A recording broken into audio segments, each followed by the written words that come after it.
Hey, what's up guys? Mincity here back again with another video, and welcome back to the most infrequent and inconsistent podcast on the planet, the Minty Mobile Games Podcast. Now, if you guys have not listened to any of the previous episodes and this is kind of new, bear with me. I'm just going to put some gameplay in the background of a game. I don't even know which one yet, so we'll see. But I'm going to just have some footage in the background for you guys to watch, or you can just listen to this as you do other things, which is usually what I tend to do with my podcasts. But I just talk about random things in the mobile gaming space that come to my mind. I've had guests on in the past, but that's just way too hard nowadays to kind of organize. So no guest this time. You guys only have me to listen to. But also drop a like, pop a sub, comment down below, all of that jazz. It really helps me out. I really appreciate your guys' support as of late. I've been getting a lot of sponsorship opportunities lately. I don't know what it is. So it's pretty exciting. As always, I only will take sponsorship opportunities from companies that I trust or games that I really do enjoy, at least to some degree. And I'll always be honest with you guys and upfront. I'm never going to take a sponsorship that forces me to say a certain thing about a game. So again, I wanted to thank you guys because that wouldn't happen if it wasn't for you. Honestly, the Skull, the Hero Slayer was kind of like not a dream come true, but a really cool moment for me. And I appreciate your guys' support on that. It seems like they were pretty pleased with that. So with all of that boring stuff out of the way, let's get into the subject and why you clicked on the thumbnail of this video.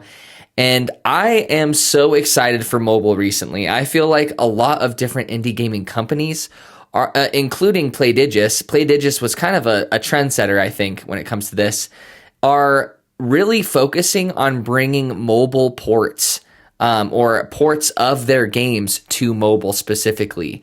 And I think this is really cool, and I think it's the start of people taking mobile gaming more seriously than they have in the past, because I feel like now more than ever, it's better. Like the perception of everybody and mobile gaming as a whole is better than it's ever been, but it's still in that like free to play monetization model kind of like, oh, games that are on mobile are just trash. There's not a lot of depth to them, and you just have to spend money over and over again in order to have fun with a game. And that's sad because I feel like mobile gaming has come a long way. But also there's like two sides of the same coin too. So I'm excited about these mobile ports, and we'll get into that soon. But I also really hope that with these mobile ports of great indie games coming to mobile, I really hope that the mobile-only developers or games that are developed exclusively for mobile are not overlooked and seen as inferior. Take a look at, I always harp on this, but Afterplace is a perfect example of a game that is just as good on mobile as it would ever be on any other platform, and it's an experience that feels tailored and perfect, made from the ground up for mobile with quality that's better than most indie games on any other platform.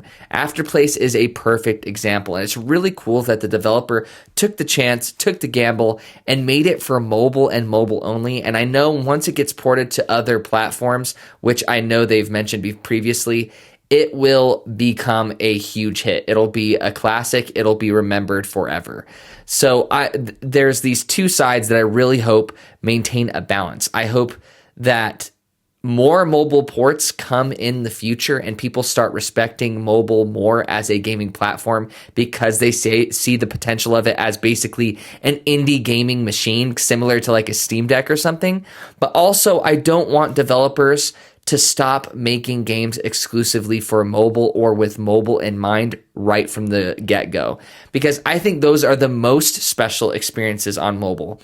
I recently saw a Reddit post today, or it was yesterday, and it was kind of someone asking, man, are there any good mobile games on the mobile platform? Like, I see all of these games recommended and I've never heard of them before, and a majority of them were only found on mobile, and they were bangers, like really good games. I was like, dang, I vet this list, I agree with this list, and this person wants nothing to do with it. And come to find out in the comments of it, it seems like they just wanted AAA releases or ports from other consoles on mobile, if that makes sense. So they're not looking for a unique experience that is tailored for mobile or that you can only find on mobile. They just wanted an experience you could have on any other platform, but have it on the mobile device, which I don't necessarily think is bad, but I think it's also losing out on one of the things that make the mobile platform so special. Another game that I've recently covered on this channel is Star Wars Hunters. Take that for an example. It only came out on mobile and Switch, and I think that's kind of messed with the perception of a lot of people, thinking that it's pay to win, and that's why it's not on other platforms, because other platforms wouldn't deal with that pay to win process. But it's not pay to win whatsoever, and I think it's a really special experience on mobile because it's only on mobile and Switch. And I feel like games are a lot less sweaty overall in comparison to other games on mobile and Switch. So it's a really fun multiplayer experience that feels casual, but just the right amount of the more and more you play it, you do encounter some really good competition too. So I know I'm rambling and just kind of going from tangent to tangent to tangent, but I'm just trying to express that mobile as a platform is very, very unique. And I know that with future technology and future updates and future things that happen, mobile will become so advanced eventually that it'll just be a platform just like any other platform. But I really think that the touchscreen and the accessibility of it as a platform is just unparalleled and allows for experiences you can't have anywhere else. And while I'm rambling and kind of make this more of a discussion and more interactive for y'all, comment down below one game that you have really enjoyed that you feel that you could only have that experience on mobile. Or maybe it's a mobile exclusive game that you think really shows the potential of mobile as a platform too. But yeah, again, I think it's really, wrapping back around to my first point, I'm really excited to see what companies delve into mobile as a platform and port more games over. We've seen so many good ports, and I think Netflix is a huge proponent of what has completely set this off, honestly. Netflix continues to astound me. It's been multiple years now of Netflix bringing absolute bangers to mobile over and over again, just blowing Apple out of the water when it comes to Apple Arcade. Man, forget Apple Arcade. Netflix is where it's at. And as a current Netflix subscriber, it's literally free for all of these indie games. The amount of value you get, if you just wanted mobile games, it's worth the subscription at least for a month or two easily. Like, super worth it, which absolutely blows my mind. But I think Netflix is clever because they're not making money just with the streaming side. So they're looking for ways to add value for their customers so that they don't lose more customers. And once they actually pull their heads out of their butt and kind of advertise this mobile gaming side to their platform more, I think it'll only grow better and better. But I think that's honestly one of the major catalysts that allowed other companies to take mobile seriously and port games over. Now, I also see a possible negative side effect to all these mobile ports, and Square Enix is a perfect example of this, where Square Enix is a great company. I think they make great RPGs, great games, and they've made great mobile ports in the past. But with a mobile, you kind of have to update your games a bit more often than on other platforms because certain iOSs will come out and break the game, or certain new phones will come out with a new screen resolution, and Apple's kind of annoying with that. But there's a wide variety of things when it comes to Android phones as well that make these companies and these developers have to update the games pretty regularly or consistently in order to keep the game running. And Square Enix has released countless mobile ports that are good upon release, but for a premium price tag. So people buy these games and then they play them and then they eventually break and then they're kind of left dead in the water, if that makes sense. Square Enix stops updating these games, or it goes on for years and they finally update it. And by that point, the customer's already upset. I've already wasted my money on this game and it's taken this long just to get an update. I think we could see more of that as well with these mobile ports. It's going to be interesting to see which developers and which companies stick with these mobile ports that they make and support them over the long run. And just off the top of my head, just to keep the discussion going, you guys hopefully have shared your favorite like mobile port or mobile exclusive game. Some of my favorite mobile ports on mobile, I would have to say one of the earliest memories, Dead Cells, when it came to mobile, blew me away. I think it's really well done, especially for such a control-heavy game. I feel like the touch controls are just as good as it gets. Like, I truly believe you could beat the whole game on touchscreen alone, even though I mostly play with a controller. That was one of the earliest mobile ports that I could see that really was like a serious game. Another really good mobile port that I like, Skull the Hero Slayer, very recent.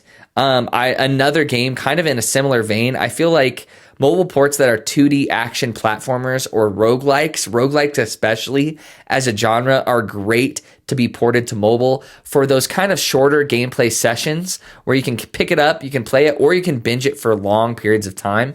One thing I'd like to see more with these mobile ports as well is abilities to save in the middle of a run or be able to close out of your game and have it, or close out of the app itself and have it save your progress during a run. Because even though roguelikes and the gameplay loop are more conducive to mobile as a platform, that doesn't mean that you can just sit there and do a 1 hour run without stopping and having to close out of the game. You need to have that accessibility of being able to close out of the game at any time and know that you're not going to lose progress. Again, wrapping back to Afterplace. Afterplace, you can literally just close out of the app at any time and it's going to save it. It's really amazing. Very, like, the quality of life of that is just so awesome. So even though it's really good, I hope all of this has made sense. I'm just rambling by myself. I hope you guys enjoy listening to this. I don't know.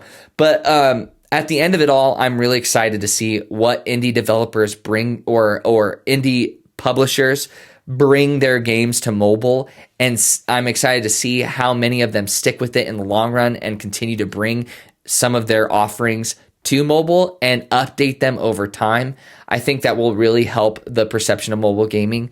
And I'm excited to see if developers will still exclusively produce games for mobile and mobile only that aren't just free to play cash grabs. Again, I'm kind of looking at the premium side of the gaming space. I'm not saying that free to play games are not good or that they can't be good and provide very unique mobile gaming experiences, but I'm looking at it as like a single player game, an experience that you can play from beginning to end without having to spend money or unnecessarily grind and stuff like that. I'm looking at it from this lens, if that provides more of an idea.